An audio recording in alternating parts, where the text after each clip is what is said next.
জুমার নামাজ 4 রাকাত, কয় রাকাত? ইমামের পিছনে কয় রাকাত পড়েন? বাকি 2 রাকাত কোথায়? খুতবায়। বাকি 2 রাকাত কোথায়? খুতবায়। এখন আপনি খুতবা চলা অবস্থায়, খুতবা পড়া অবস্থায়, তেলাওয়াত অবস্থায় আপনি কি করতেছেন?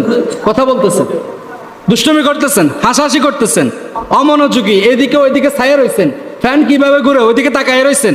এখন বলেন খুতবার যে হক সেটা আদায় হয়েছে?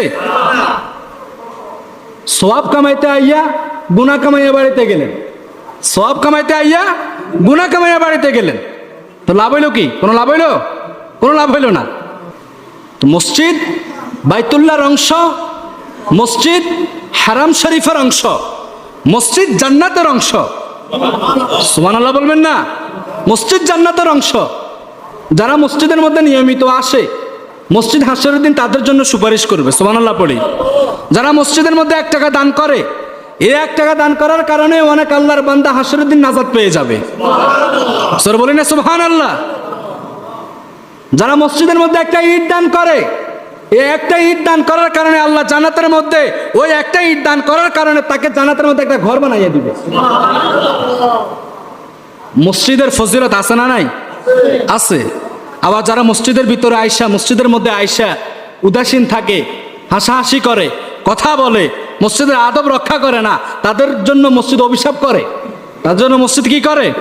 অভিশাপ করে। মসজিদ তাদেরকে বদদুয়া দেয়। তো বাবা, মসজিদের মধ্যে আসলে মসজিদের আদব রক্ষা করবেন।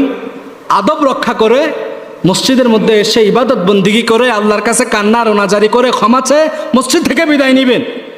গুনাহ মাফ করতে মসজিদে আয়সা যদি গুনাহ কামায়া মসজিদ থেকে চলে যান, তাহলে মসজিদে আয়সাতে কোনো লাভ নাই। আছে? কোনো লাভ নাই। এজন্য আমরা আসলেই ক্ষতির মধ্যে আছি। সর্বক্ষেত্রে, সর্বকাজে আমরা ক্ষতির মধ্যে ডুবে আছি, খারাপের মধ্যে আমরা ডুবে আছি। আল্লাহর হাবিব বলেন, তারাই হলো জ্ঞানী, তারাই হলো বুঝদার, যারা অল্প কথায় বুঝে নেয়। যারা অল্প কথায় বুঝে নেয়, যাদেরকে বুঝাতে হয় না, যারা অল্প কথায় বুঝে নেয়। মসজিদের আদব রক্ষা করবেন, দিলের মধ্যে আল্লাহর ভয় রাখবেন, দিলের মধ্যে আল্লাহর তাকওয়া রাখবেন, পরকালের ভয় দিলের মধ্যে রাখবেন।